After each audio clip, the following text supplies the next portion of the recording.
Good evening and welcome to the Coon Rapids City Council meeting for Tuesday, January 19th, 2021. We're going to invite Ethan up here, our scout, to lead us for the pledge. If everybody would please rise and join us for the Pledge of Allegiance. Ethan, you can come right up here in the center here. Our flag is over here. And anytime you're ready. I pledge allegiance to the flag of the United States of America and to the republic for which it stands, one nation, under God, indivisible, with liberty and justice for all. Thank you.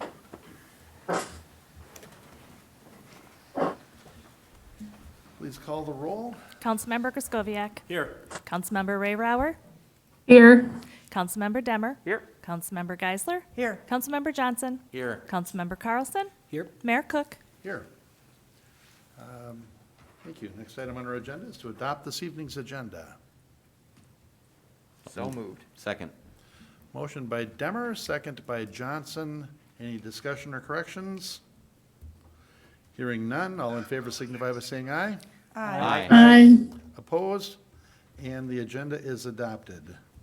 And we are up to the minutes of the January 4th City Council meeting. Mr. Mayor, Councilmember I'll make a Kraskowiak. motion to approve the minutes of January 4th, 2021. Second. Motion by Kraskowiak, second by Demmer. Any discussion or corrections? Hearing none, all in favor signify by saying aye. Aye. Aye. Opposed? And those minutes are approved. We have 1, 2, 3, 4, 5, and if I can turn my page, 5 items on our consent agenda this evening. The first is to accept the minutes from the December 3rd, 2020 Coon Rapids Home Improvement Foundation, the meeting and dissolve the Coon Rapids Home Improvement Foundation. Sounds very serious.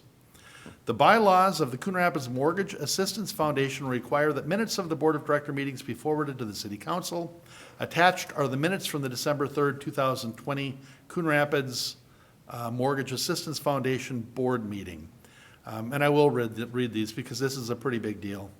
And it's really clear, it's really important that people understand what's happening to this organization.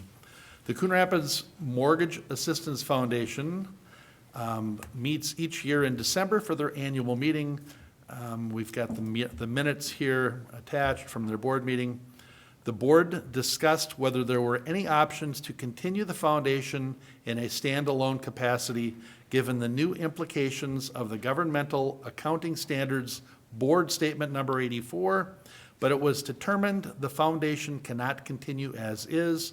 The board then adopted a resolution to voluntarily dissolve the Coon Rapids Mortgage Assistance Foundation, doing business as the Coon Rapids Home Improvement Foundation. The board then took a roll call of current members to determine who might be interested in serving on a new advisory commission to the City Council. 8 of the 9 members have a continued interest to serve, and the City Council and staff will continue to discuss the creation of a new housing commission in the upcoming months. This is an organization that's been around for a long time. They have worked with distributing the funds that were raised through the 8 7/8 bond mortgage money years and years ago. They've done incredible things for the city. They are the funding for our Home for Generations programs, our Front Door program. All I see is your eyes, Matt. I wonder, am I saying something wrong? So it's been a very key group for us for maintaining our housing stock. And we found out that they weren't able to keep going in their current form. So they have 8 of the 9 have agreed to move forward in some sort of another capacity to maintain what they do for the city, just basically with a different title. So with this, this action will be accepting the minutes and approving the resolution dissolving the Coon Rapids Mortgage Assistance Foundation, doing business as the Coon Rapids Home Improvement Foundation. The next item on our consent agenda is to approve a therapeutic massage enterprise license for Pelo Salon LLC, 3510 124th Avenue Northwest, Suite 110.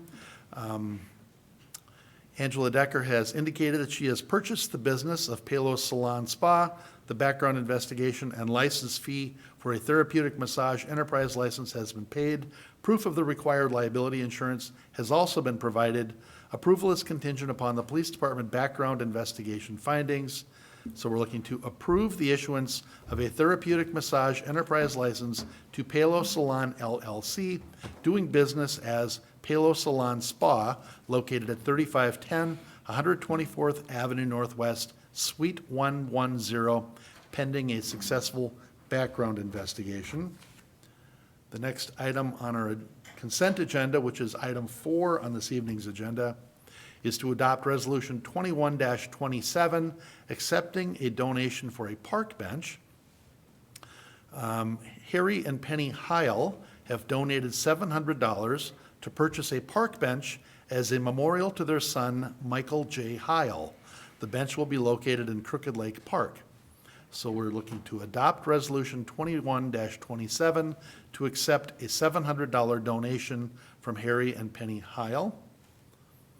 The next item on our consent agenda, which is item 5, is to adopt Resolution 21-25, calling for a public hearing to vacate Watermain easement Menards, 3045 Main Street. This vacation is being considered as part of Menards' reconstruction of the outdoor storage and the expansion of its garden center. The water main pipes and easement has to be reconfigured to accommodate the reconstruction. A new easement will be created as a separate document for the reconfigured water main pipes. The new easement will be brought to the City Council for acceptance at a future date, and a vacation petition may be initiated by the City Council upon adoption of a resolution by 4/5 majority. Resolution 2125, which is what we're looking at here this evening, calls for a public hearing on February 16th, 2021, for council to consider this vacation.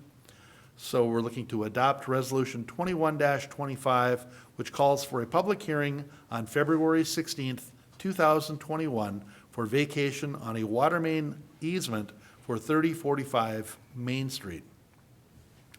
The next and final item on our consent agenda, which is item 6 on this evening's agenda, is to adopt Resolution 21-24, calling for a public hearing to vacate drainage and utility easements 9032 Norway Street Northwest and 799 90th Avenue Northwest, Coon Rapids.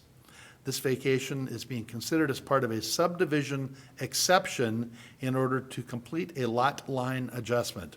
The property owners proposed to take 1,214 square feet located at the rear of 799 90th Avenue and combine it with their lot located at 9032 Norway Street Northwest. There are currently drainage and utility easements on the property lines of the existing lots. The easements will have to be adjusted to match the new property lines, and the new easements will be brought to the City Council for acceptance at a future date. A vacation petition may be initiated by the City Council upon adoption of a resolution by 4/5 majority. Resolution 21-24 calls for a public hearing on February 16th, 2021, for council to consider this vacation. So with this action, we're looking to adopt Resolution 21-24, which calls for a public hearing on February 16th, 2021, for vacation on drainage and utility easements for 9032 Norway Street Northwest and 799 90th Avenue Northwest. Does anybody have any questions on consent agenda? Need further information? All right. Your Honor, Councilmember Demmer? I move approval of the consent agenda. Second? Motion by Demmer, second by Carlson. Any discussion? Mr. Mayor, Councilmember Griscoviac? just two things. Consent agenda number 2, accepting the minutes from the December 3rd Coon Rapids Home Improvement Foundation. Maybe there's one slight correction on that, and just as a matter of public record, I was at that meeting, so I just wanted to get that clarification in there. And then for consent agenda item number 4, I just want to thank the Heels for the donation, and that park bench is going to be over at Crooked Lake in Ward 1, so. Which was just redone 2 summers ago, I believe, Yep. which is just a beautiful park and It is. very well used. Yep. All right, we have a motion and a second. Any further discussion on the consent agenda? Hearing none, all in favor signify by saying aye. Aye. Aye. Opposed? And the consent agenda is adopted. We are up to bid openings and contract awards. Item number 7 on this evening's agenda is to consider resolution number 18-13A, sub 9, awarding the contract for Historic Bridge 4575 repair project. Mr. Mayor, Councilmember Geisler? do we need to first take this off the table? I suppose, well, yeah, because we tabled it, right? So, yeah, we'll have to do that. So, Mr. Mayor, I'll make a motion to take it off the table. Second. Motion by Geisler, second by Johnson to remove it from the table. I don't believe there's any discussion on that, so I think we go right to the vote. All in favor signify by saying aye. Aye. Aye. Opposed? And that item has been lifted from the table. So this improvement project is proposed in conjunction with the recent rehabilitation of Coon Rapids Boulevard and the ongoing Port Riverwalk redevelopment. General improvements include concrete removals and repairs, removal of the existing coating, and application of new paint and sealant. The advertisement for bids was published on November 6th and 13th, 2020, and 3 bids were received December 4th. The engineer's estimate for the project was $163,622. The low bid came in at $203,410. The low bidder, Redstone Construction LLC, is recommended by WSB and has successfully performed similar work for neighboring cities in the past.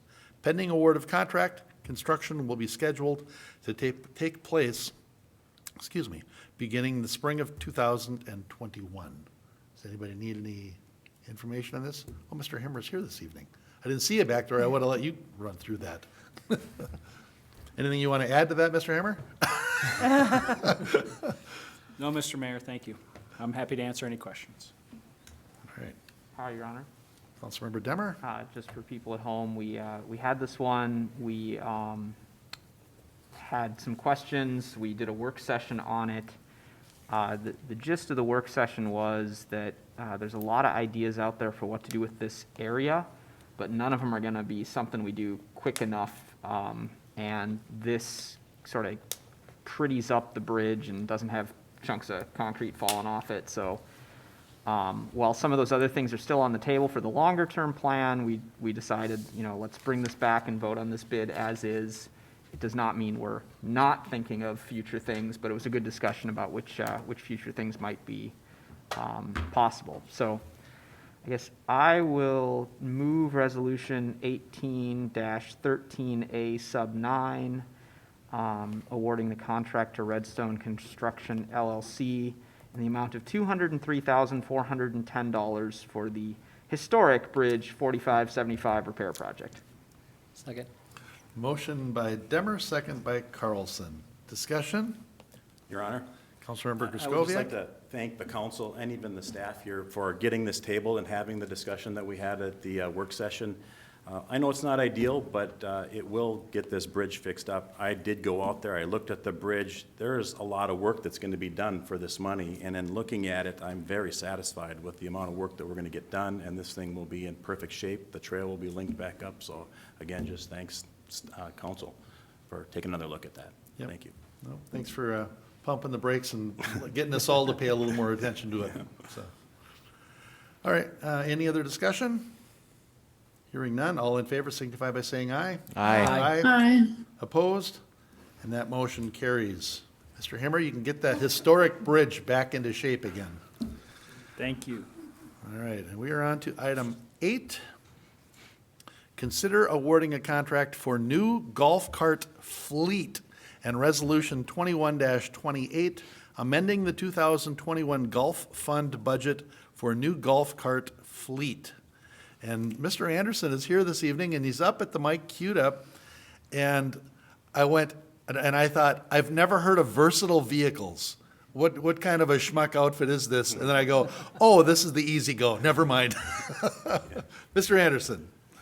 Mayor, Council, before you have, as you can see, awarding a contract for new golf cart fleet, and then amending the golf fund budget for the new cart fleet as well. It was such a crazy year with golf carts, and that really increased the price of carts. So many people are getting new carts because of how much they were used last year. So a bit of bad timing on our part, and they're having trouble getting parts. So there's a little bit more in here in cost. We got more than we expected for the trade-in, which helps. So we're a little bit, need a little bit more money than that was budgeted. So that's one of the reasons we're here as well. So, Mr. Anderson, is there a story with that one cart? I assume we bought 100 carts last time. We and did now buy we're- 100 carts. 6 years ago, we did buy 100 carts, and we had them around for all 100 for 5.5 years. One did get stolen in the middle of the year last year. Number 74 has a Bunker Hills logo on the front of it, and it's gold. So, Very specific. well, there were golf carts stolen from multiple golf courses in the area. Okay.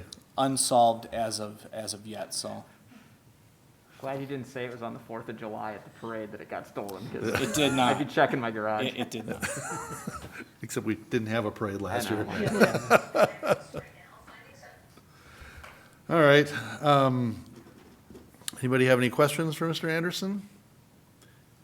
Anybody want to buy some golf carts? I do have a question. Councilmember Griscoviac. Those E-Z-Go golf carts, are they electric? Mayor, Council, yes, they are electric, yes. We thought about going to gas, but electric for Bunker Hills, especially considering the facility we have, Yep. the quietness and the reliability, yes. Right, okay. Electric. I do have another question, but it might not be for Tim. It's the funding via the interfund loan, is that correct? The extra $15,000? How does that, I mean, enterprises, golf is an enterprise fund, so that gets paid back, right? Correct. So- Okay. Yeah. Mayor and Council, from time to time, primarily in the Gulf Fund and then in CTM, when they have a large capital purchase, we loan them the money, so to speak, from another fund that has adequate cash reserve, and they pay that back over a course of time. So most recently, that was done for the new CTN truck and some other purchases of that nature, and it's been done in the Gulf Fund as well, so. I was pretty sure, so thank you. Councilmember Demmer? And so these are 6 years old? The current carts are 6 years old, yes. Okay, and are they on a 5-year amortization schedule then? Typically, it's a 4 to 5 year schedule, correct? Thank you. Yes. Okay. Mr. Mayor, Councilmember Geisler? I would make a motion that we authorize Resolution 21-28, amending the 2021 Golf Fund budget for an additional expense related to the new golf cart fleet. I'll second that. Motion by Geisler, second by Johnson. Discussion? Hearing no further, I was just gonna say, Councilmember Geisler? I'm just hoping that we have great weather and we have the ability to get people out golfing this year, so it'd be great to have, and, because I'm assuming we will have these for this next season. Yes. All right, any other discussion? Hearing none, all in favor signify by saying aye. Aye. Aye. Opposed? And the motion carries unanimously. Again, Mr. Anderson, Thank you very much. thank you. Your Honor, I'm not sure if that motion specifically included the purchase of the vehicles themselves. Are you sure? So I did the authorization, so I will amend my motion to enter the contract with the Versatile Vehicles for the purchase of the golf cart fleet and the authorization of resolution. And I'll second again. Okay, All right, we my have a apologies. motion and a second. Does that include everything you wanted there, Mr. Brody? It does. Or more specifically, everything Mr. Anderson wants? All right, any discussion on that? Hearing none, all in favor signify by saying aye. Aye. Aye. Opposed? All right, and everybody's happy. On to, under new business, item 9, consider resolution 21-26, approving the MnDOT contract number 1036860, cooperative construction agreement for Round Lake Boulevard sidewalk over US Highway 10. As soon as I read this one, I thought, This is another example of the speed of government, because how many years ago did we start talking about a walking trail over that street? I remember Doug Fisher giving us a presentation on that, I don't know how many years ago. So, but now we're looking at it. Mr. Himmer, or you want to hit the highlights, or? Yeah, Mr. Mayor, Council, I'll be brief. That is, you are correct, MnDOT has advanced this to construction now. It's a cooperative agreement, not only with the city of Coon Rapids, but also in Oka County. It gets us a trail, sidewalk constructed from the signals on the south side all the way up through the private driveway. It'll basically make a connection from Riverdale down into, or Northdale Drive down into the Riverdale Shopping Center. The city's portion of this is our typical EVP on the traffic signal, a small cost share for that. We've got a few street lights that we have to relocate, which we intend to upgrade those to LED, and that'll come back to you anyway later this year. And then also the sidewalk portion itself. I will clarify for you, we did specify the revolving construction fund for this. This is one of those projects that came around after the budget process was completed. So talking to Fran earlier today, and we feel the more appropriate account would be the Riverdale Construction Fund. And for that dollar amount, there's more than enough funds available. We talked through some of the semantics of why that is, but the only difference from what you see on here tonight is we would propose to fund from the Riverdale Fund versus the revolving construction fund. And I'm happy to answer any questions you have. All right. Questions, Councilmember Demmer? Seasonal question here. I know you kind of need to do special equipment to plow snow off of sidewalks that go over the freeways. Any impact that you see to the amount of equipment or anything like that? Or, I mean, are we going to come back and say, oh gosh, we have to buy another thing because we have this? Councilmember Demmer, I would say no on that. They're already driving up to this location in a dead end. So we go to the one end and we stop, and then we have to circle. This will probably make it more efficient in order to get through there. It adds another bridge to clear and the no wake and some of the other concerns that go with that, but this shouldn't cause us any concern for additional equipment. Great. Mr. Mayor? Councilmember Johnson? It was a little hard for me to tell from kind of the schematics and layout. How is the sidewalk actually going to be? Is it going to be part of the existing bridge deck, or are they going to add on to the outside of the bridge deck? What's the separation between pedestrian traffic and actual vehicle traffic going to be like? Councilmember Johnson, it's my understanding that it'll be very similar to most of our other sidewalks, whereas you're sitting up at a higher grade adjacent to the roadway. There would not be a boulevard or a separation, but there would be a very large, probably 24 to 36 inch height differential, basically a curb acting as that barrier. Kind of like the Foley Bridge? Correct. Okay, thank you. All right. Anybody else have any questions of Mr. Himmer? Mr. Mayor? Councilmember Griscoviac? Mr. Himmer, it says here we're going to have some work done to the traffic signaling there. Is there anything significant that's changing there? Are we going to be able to take a right on red there? Councilmember Griscoviac, if you look at the layout that was attached, it's really trying to create the better alignment for the safe sidewalk crossing. It was very difficult to try to get a trailer sidewalk, so it's really laying out a better opportunity such that the inbound and outbound, or the on and the off ramp on the north side of Round Lake Boulevard kind of merges in one location where a traffic signal is. Unfortunately, we don't have any say in the programming of the traffic signals that exist, but I think this configuration is going to be much improved for traffic and for pedestrians. Okay, thank you. It would have been so nice to be able to run that sidewalk down the other side around Lake Boulevard where you don't have all those lanes of traffic going in and out of it. But, yeah, all right. Okay, any other questions of Mr. Himmer? Item 9, yeah, we do have a resolution to approve there. Your Honor. Councilmember Demmer? Move to approve Resolution 21-26, authorizing MnDOT Contract 1036860, a cooperative construction agreement with MnDOT and Anoka County, and further authorizing the mayor and city manager to execute the agreement. Second. Motion by Demmer, second by Griscoviac. Discussion? Hearing Hearing no more discussion, all in favor signify by saying aye. Aye. Aye. Opposed? And that motion carries. Item 10 this evening is to consider Resolution 21-6 Sub 8, accepting plans and specifications for Crooked Lake Boulevard, Robinson Drive, Mill and Overlay, and authorize solicitation of bids. Mr. Hammer?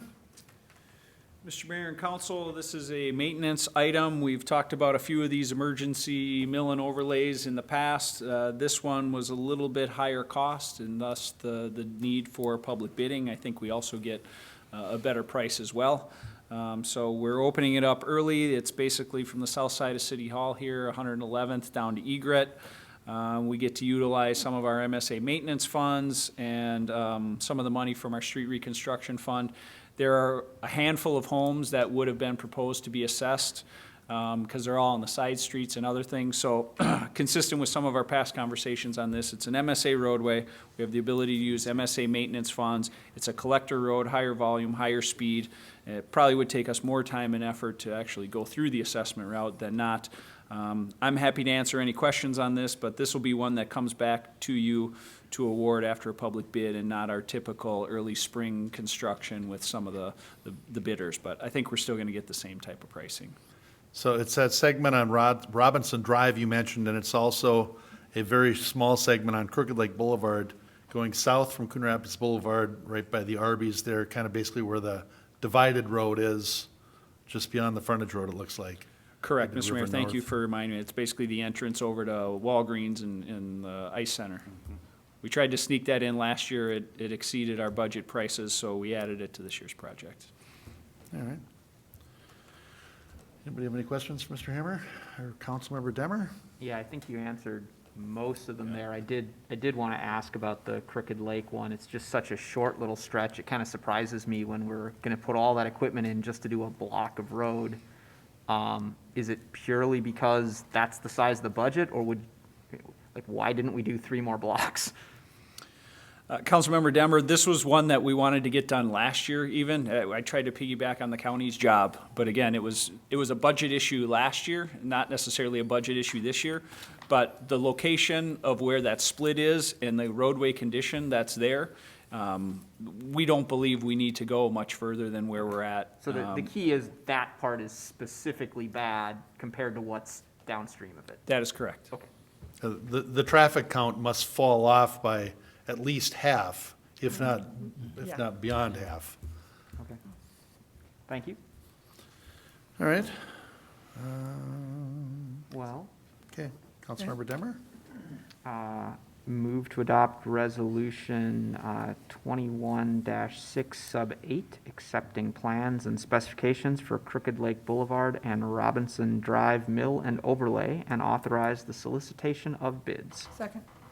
Motion by Demmer, second by Geisler. Any discussion? Hearing none, all in favor signify by saying aye. Aye. Opposed? And that motion carries. And we are on to item 11, consider introduction of ordinance revising City Code 12-201 and 12-202. I'll bet that's why Mr. Brady is here this evening. Do you want me to read your discussion points here, or do you want to come up and just lay it out for us? Or are you just here for questions? All of the above. All of the above, all right. And it's good to see you. We haven't seen you for a while here. Thank you. So recently, we had just adopted the State Building Code edition, and things are a little bit out of order because we have the electrical code, which is done by the state board, and then we also have the plumbing code, which is done by a separate division at Labor and Industry. So those things are out of order. What recently has happened is they went from the 2017 electrical code to the 2020. So we go back, we look at our ordinance, and we literally are changing 2017 to 2020. So I had a conversation with Dave about finding a way to do this a little bit more efficiently, I should say. And that's kind of where we're at, is every 3 to 6 years, we're going through and we're looking at these codes and updating them to make them a little bit more efficient, keep up with the new technology, so on and so forth. And that's the heart of this. While we're looking at changing and adopting the 2020, we're also looking at, in the future, removing all of the years out of the ordinance. So then on the date the state would adopt it, we automatically adopt it, and we kind of eliminate this from going through the process of changing ordinance every time. That's essentially what this is.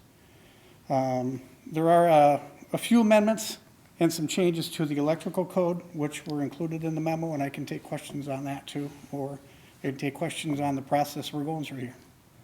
Mr. Brady, has there ever been a time where we've not adopted something that the state has adopted, where we've said, you know what, that really doesn't work for us with our older homes or something? Is there ever a time where we've not adopted it just wholesale? Not to my knowledge, nope. Okay.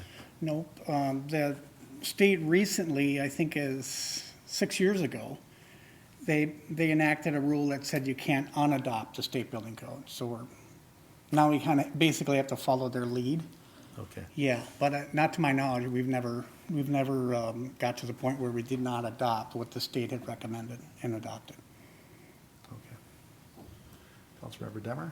I'd just like to say thank you for including the summary. I always just like to just take a peek at those to see if they're all really technical, tactical, or if there's anything important that we have all got to know. This one looked pretty down in the guts, so it just looked like one of those no challenges here. Right. This year, the Builders Association, some of the other associations out there were a little bit more involved in the process. The arc fault provisions and the GFI provisions were probably the biggest sticking point. And they're still working through some of the things on that. As we get more technical, we get more expensive equipment, we get more, gaming and all these kinds of things, we're seeing that we're having more and more problems with these devices getting ruined if we have just a simple lightning storm and a power surge. You end up losing your kid loses his Wii, or you lose your new 52-inch TV, so that's kind of what a lot of this is coming from. We also do have some electrocution and fire hazards that are starting to pop up too. Those are the bulk of the changes there. And then the only other question I always like to ask is any of this stuff that affects any buildings we have planned to build or modify, over in Mr. Himmer's department, does it change any designs, anything in flight, any concerns there? Not that I'm aware of. The biggest concerns are the arc fault protection. Currently, they require a breaker in each bedroom, but now they're talking about making the entire main breaker in the panel an arc fault. That would be the biggest concern. In one of the amendments, they did give the industry several years to make adoptions, or make changes to adoptions of that code. So I don't believe there's going to be any problems with that. Okay, thank you. Mr. Himmer was very thankful that you were worried about him, though. Yeah. All right.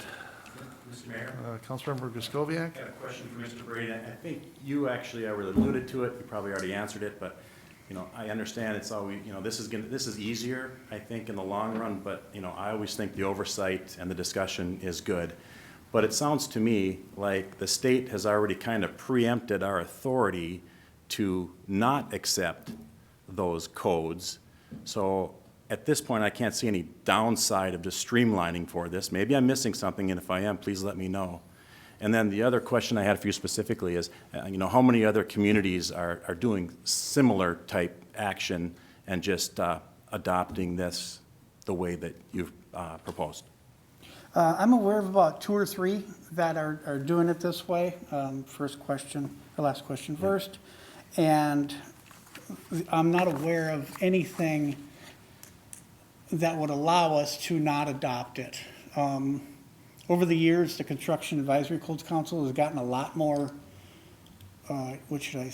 sophisticated.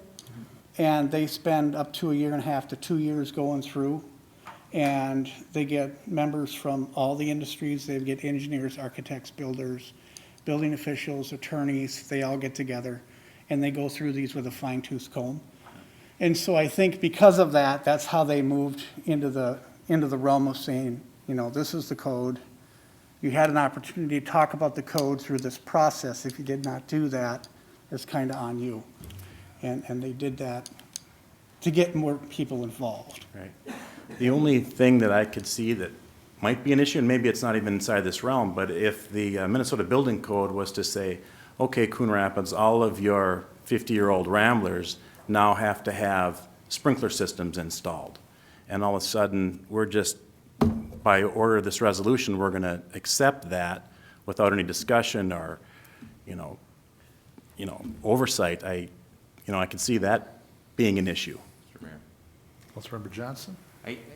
I appreciate that point, and it's something that I've been thinking about with respect to this is kind of what are the unintended consequences of us adopting kind of an automatic approval of these every year. And I'm wondering if we could create, I've been thinking about how to deal with this, and if we could create a policy for staff to review and then bring forward, and keep it on the agenda, review and bring forward to us what are the major kind of revisions, and if there's something in there that's going to cause consternation for our community, that we then have an opportunity to weigh in on it, even though we've set this in motion to be approved, we could always then put an agenda item on to address that, even though there would be otherwise automatic approval. I'm wondering if Mr. Stemwell or Mr. Brody have some thoughts along those lines. Mr. Stemwell? Mayor and Council, yeah, we discussed this very issue because, for that exact reason, it's kind of a nice opportunity to at least check in to see what's going on, and, you know, from time to time, there are some questions about that. One thing that would be a possibility is, you know, for the sake of administrative ease, I think it does make some sense to change the ordinance so that we don't have to adopt a new one every single time. However, we could make it policy that the council sort of accepts as information only the updated codes as they come in on a consent agenda or somewhere, just so you know, okay, now we've gone from 17 to 2020 or whatever the cadence is at that point. And so that if there were questions, obviously there could be some discussion about that and some back and forth. You know, luckily they only come up every so often. You know, there's multiple sections of the code, as our building official mentioned there. However, you know, we're talking once a year or something of that nature that we'd have to do that, except as an information item, and then at least you'd be aware of it.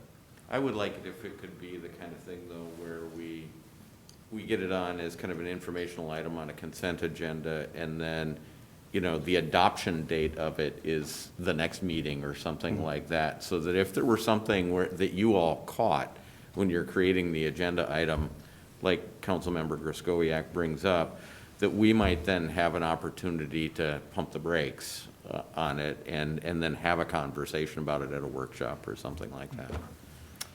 Yeah, Councilmember Johnson, under this particular scenario, if we change the code, I guess effectively the code would be changed as soon as the state has come out with that new guidance. And so the effect of bringing it onto the consent agenda would be to make council aware of it. I believe then if at that point you wanted to do something about it, you'd either have to change our code. At that point, you'd have to introduce a new code that says we're not going to adopt that, if that's even legally feasible at that point. Yeah. Or at least have some discussion, excuse me, maybe prior to,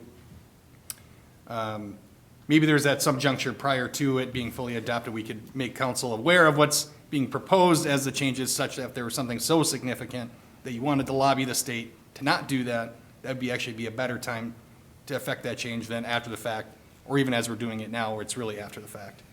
Mr. Brody? I was just gonna indicate that I assume that our chief building official is aware this is a process in which these codes come into play, that if there were things of concern to him or other building officials across the state, that would either bring that to the council or bring it to the state themselves.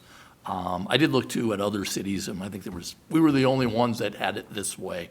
Everybody else had it the 5 or 6 cities that I looked at, our neighboring cities, Blaine, Anoka, Fridley, Minnetonka, Bloomington, all have this sort of automatic process. So I guess we're the outlier, which we had that discussion. Mr. Demmer's going to want to know the changes. And so we brought this forward. We are comfortable with either approach that the council wants to take, frankly. Councilmember Demmer, did you still have something? Yeah, the big question I had is I can't ever remember if we're generally going to take the Minnesota code and then occasionally subtract something, and Coon Rapids would have less than the Minnesota code, or if we have to start with the Minnesota code, then sometimes we add additional things on top of it. And I just wanted you to remind me how the code system normally works on that.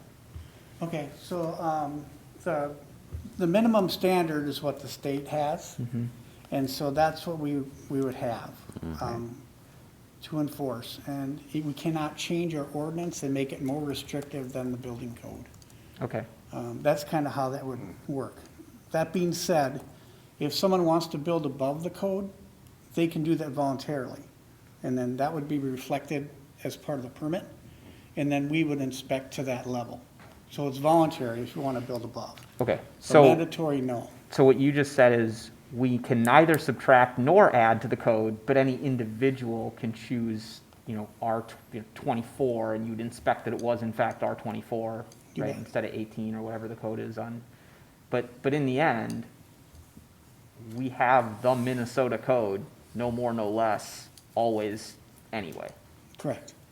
Correct. And using the example of the fire sprinklers, if someone wanted to build a new home and put fire sprinklers in that, we couldn't require it, but if they wanted to do that, we would do it, and we would permit it and inspect it as if it were required. That's how that would work. Yeah, I just couldn't remember if we ever add on or if we ever subtract. And I kind of thought that was the answer, that no, we just always take it as is. And so then the reason I always just like to know is, if we've got a $10 million project coming up and we bid it out and then all of a sudden the building code changes underneath it and now it's an $11 million project, we just need to know that. Right. So the way we handle that is we would handle that on the date of the application. If the application came in before the effective date of the new state code, we would say you're building under that code. Okay. And we did just have that. We had that with the Springhouse Apartments, where they were in here and reviewed, and they were designed under the old code, the 2015. And is it the edition. date we adopt it or is it the date the state adopts it? I'm sorry, repeat that, Mr.? So like we're adopting it today, but the state did it presumably a few weeks Right. ago. Right, So- yeah, there's a lag there. So the state adopted the National Electric Code on November 20th. Mhm. And so here we are, several weeks later, getting our ordinance changed to adopt it.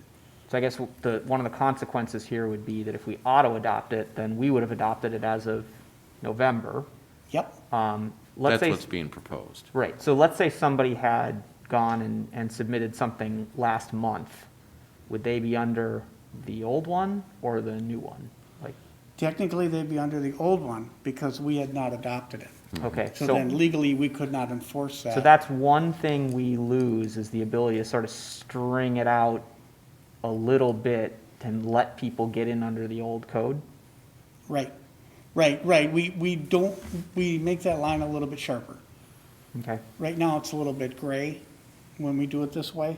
Right. But if we say the date the state has it effective, it's effective for us, then it's clear. and that could cut both ways though, because if the state actually clarified something or made it more lenient, we would have wished it would have gone with the state instead, and Yep. so, okay. Don't count on that, though. Well, actually, so It never happened. no, so really, in my experience, we've run into places where, someone who doesn't live in Coon Rapids came and did some work, and they know the state code really well, and they said that our specific interpretation was much stricter than what the state said. And so sometimes that gets clarified to, a reason, they write what they meant on the interpretation, and then some of the cities have to go and say, oh, whoops, we've been doing it too strong. So it does happen where it's written too vaguely and the interpretation's important. And as I was reading through some of these, it kind of looked like that's what some of these were Yep. turns out one guy's doing it this way and another guy's doing it this way, let's have them all do it this way. Right. There is uniformity committees that do meet, and we try to hash out these issues and come up with a consensus on this is how we think this needs to be done as a whole. Because, it's very, very difficult to get consistency when you got a bunch of different eyes looking at it. So this makes sense to me. I just think about all the different people who work across city borders, your architects, your designers, your electricians, your plumbers. And the less they have to like deal with outlier cities, the more friendly our city is, the more uniform we are to what they're used to, the friendlier we are. And so there might be some downside, but I think that upside's worth it. Right, right. Councilmember Geisler? Mr. Mayor, one thing just to kind of bring back to a question Councilmember Griskoviak had.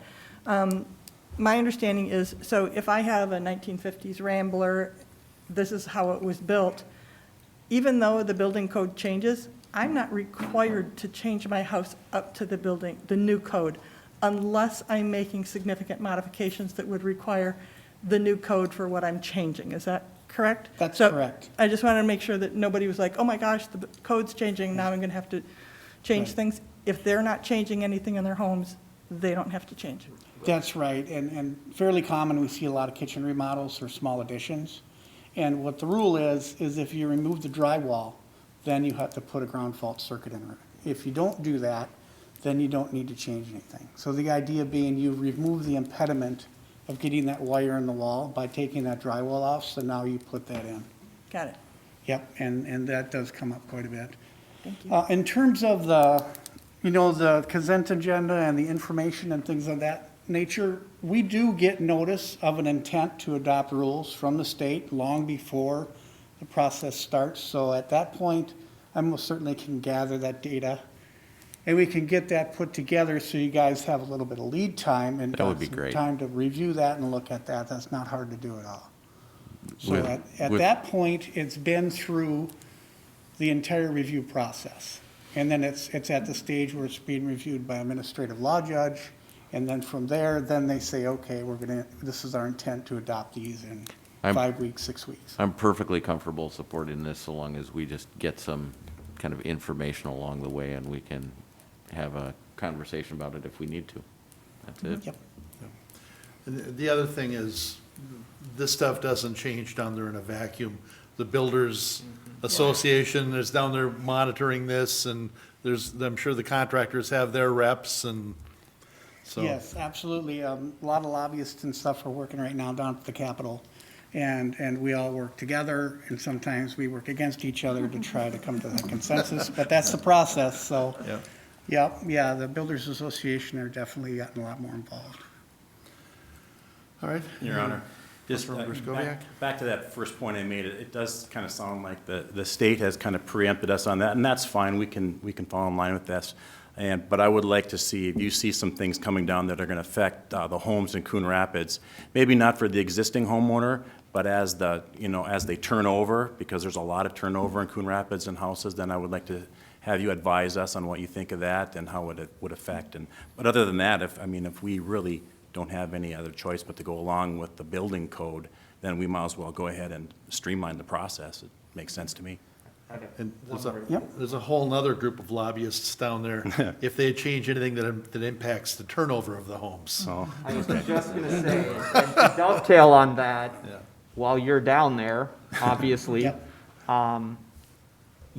it would be, we definitely want people to be able to feel like they can make modifications to their home without it being cost prohibitive. And so, Yes. obviously, safety, super important. You don't want to say, two prongs, no ground faults, right?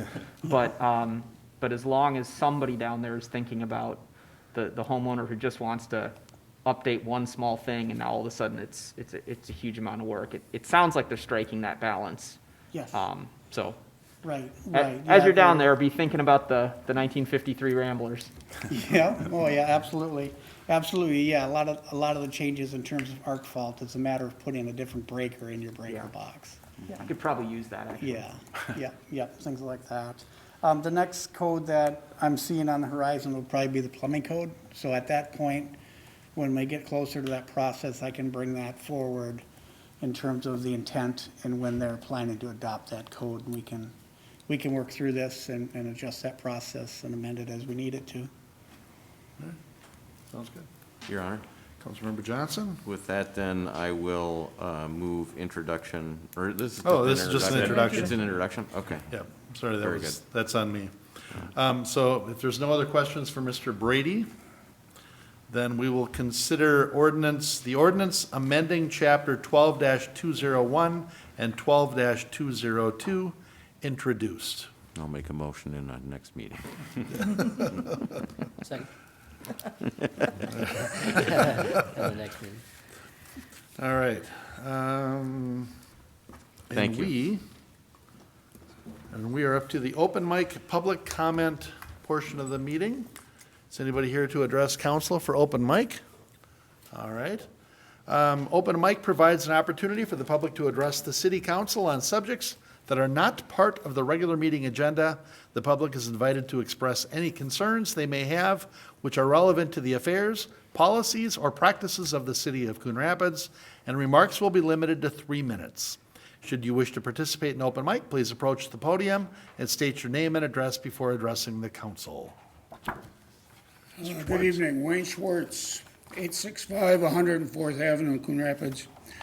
Thank you, Mayor and Council, for this opportunity to present this topic for your consideration. There are currently 5 trash collection companies serving the city of Coon Rapids: Ace Solid Waste, Curbside Waste, Republic Services, formerly Allied Waste, Walters Recycling, and Waste Management. LePage and Sons stopped collecting in Coon Rapids at the end of December. That means every week on trash collection day, we have anywhere from 5 to 15 trucks driving through our neighborhoods. How did I come up with this number? Well, we have our regular trash, then we have our recycling, then finally we have yard waste during the summer months. Not everyone uses the yard waste, but those trucks still have to drive through our neighborhoods so they can collect from the homes that do use the service. But that's not the real number of truck trips, because each truck has to drive through our neighborhood twice so they can service both sides of the street. So that means we actually have anywhere between 10 and 30 trucks drive past each and every house in the city of Coon Rapids. These trucks result in an awful lot of noise, and just think of what they're doing to our residential streets that weren't really designed and built for that kind of use and abuse. At the December 15th council meeting, in response to a question from Mayor Cook, City Engineer Mark Hansen said that a reduction of garbage trucks from 15 to 3 would make our streets last longer. This is also a quality of life issue. All the noise and pollution from these trucks driving through our neighborhoods do nothing for our families and welfare of us all, not to mention the safety and welfare of our families and kids. Blaine has had a single collection for quite some time, and billing is actually handled by the city through their utility department.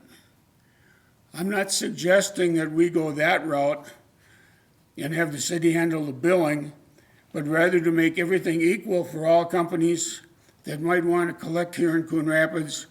We put the trash collection out for bids, just like we do for major projects the city has now. Also, the towing contract for the police department is done by the bidding process.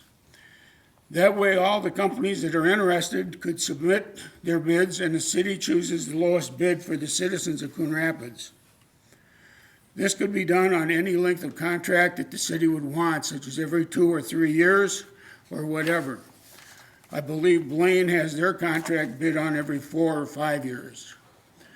This system would cut the truck traffic down to just a maximum of 3 trucks, making up to 6 trips through each neighborhood each week, again to cover both sides of the street. Thank you for your consideration, and I hope you give this suggestion some thought. Thank you, Mr. Schwartz. Thank you. Thank you. And thank you for your service as the chair of our planning commission, too. Yeah. Anybody else to address council for open mic? All right. And we will close the open mic portion. I don't have any reports from previous open mics. And we are on to other business. You have a notepad. I just have the Snowflake Days stuff. I was very happy to see that Snowflake Days is, they're figuring out how to pull it off this year. And 2021 Snowflake Days events and activities are all listed online. I encourage you to go on to CoonRapidsSnowflakeDays.com cooperative.com, and there's a very succinct list of everything, but it starts out on January 30th, and there will be the medallion hunt. There's going to be a snowflake challenge, outdoor disc golf tournament, snow sculpture contest, a skate at Sand Creek Park. What's really interesting this year that's brand new for this year, well, actually, we used to have, there used to be a parade involved in Snowflake Days many years ago, and now we've got a community parade on February 2nd and February 4th that'll include fire trucks, police vehicles, the city float, lights and music, and there will be a food donation collection for the ACBC food shelf, and the parade route will be through various Coon Rapids neighborhoods. The neighborhood route map is online, and food donations can be brought to designated drop sites at the end of various blocks. Mr. Anderson, are we going to have the golf carts by then? Okay, I guess that keeps the city council out of this one then. You could use the old ones. Yeah, I know. So at any rate, I encourage everyone to get involved and to check out CoonRapidsSnowflakeDays.com. And I'm really anxious to learn more about the community parade. I think that Me too. that sounds like a lot of fun, and a good cause, raising food for the food shelf. Mr. Stemwedel, your hand is just ready to go. Yeah, Mayor and Council, I was going to mention that. I think what's most important to communicate with that too is everything was designed in a way that could be as COVID-friendly as possible to make sure, there's no events that are going to require large groups of people to get together, things like that. It's all more individual or family-based events that'll keep people spaced out and should be very successful. Of course, the caveat is if for some reason rules should change in the next few weeks and something that might affect these events, the events will be modified and adjusted to fit those rules accordingly. But we think they've been designed in a way that we should be able to avoid any of those issues. Excellent. Other business?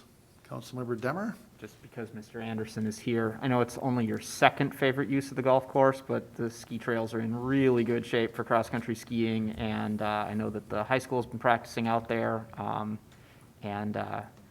so even though you can't go golfing right this minute, go out and enjoy Bunker Hill for cross-country skiing. I got an email from somebody today complaining about the grooming on the trails down by the dam. It was weird, yeah. Okay. So I went down there one time, and one of the big things is that they groomed it for classic and also for skating, but then a lot of people walked on it. Oh. A lot of, and not just snowshoers, so there's all these craters, and there's signs up that say, this one's a ski trail, don't walk on it. But the problem is it's the one that goes right by the neighborhood, so I think a lot of people from the neighborhood who are used to walking on it, walk on it. So it gets groomed, and then it got beat up really fast. Oh, okay. But they also might have been complaining about the other side where I didn't go, but similar complaint is that the streets are super icy, and so people have to run on the groomed ski trails because it's the only place that isn't slippery. He's ignoring you. Probably wise. That was a really rough rain after snow. I'm not only just poking a little bit, but any chance going forward that the streets will be less slippery at some point soon? Well, that's a loaded question, Councilmember Demmer. Council, you've reviewed our policy with regard to salting applications, chlorides. We don't salt our residential streets. If that was the case, we could be salting them all day, every day during the winter, and we could talk budget until the cows come home. So I get the calls more so than you do, and I'm not out running like you are. But if we responded to every slippery intersection, we'd be here all day, every day. And it's unfortunate, but it's the reality that you focus on the intersections, the hills, the north-facing slopes, the bridge decks, all of the areas that are critical in and around stops and stop signs, and you just can't get every intersection and every location. And the sidewalks, is there anything we should be doing when the sidewalks get icy? I do just kind of worry about people out and about. Councilmember Demmer, this usually comes up in the spring. But we do not salt our sidewalks at all, because the more you salt them, the more they freeze thaw, the more ice. So it just keeps ice there longer as you do it, because there's no place for it to drain. So while it may thaw in the daytime, it's gonna freeze every night, and that cycle's gonna continue and continue and continue until Mother Nature cooperates. So that's a non-winning battle there. Things I get asked, I figured I'd bring them up. All right. Anything else for other business, Mr. Stemwedel? Mayor and council, I did want to just mention one other thing. Anoka County currently has applications open for business and nonprofit relief grants. And in particular, in this round, which they've got $7 million from the state, are focusing on those businesses such as restaurants, bars and gyms, entertainment centers, convention centers, and then theater groups who were closed during the most recent shutdown. So that application period, they're saying will be open until early March. I think some of it's depending on funding availability and so forth. So if you are a business or you know anybody who might be able to apply for that, suggest you check out the Anoka County website, or there is a link on our website as well. It was so nice to go out to dinner Saturday night. It just felt so normal. So I would encourage everybody to support our local bars and restaurants that have really been taking the brunt of this. All right, any other business to come before council? Move to adjourn? Second. Motion by Geisler, second by Demmer to adjourn. All in favor signify by saying aye. Aye. Aye. We're adjourned.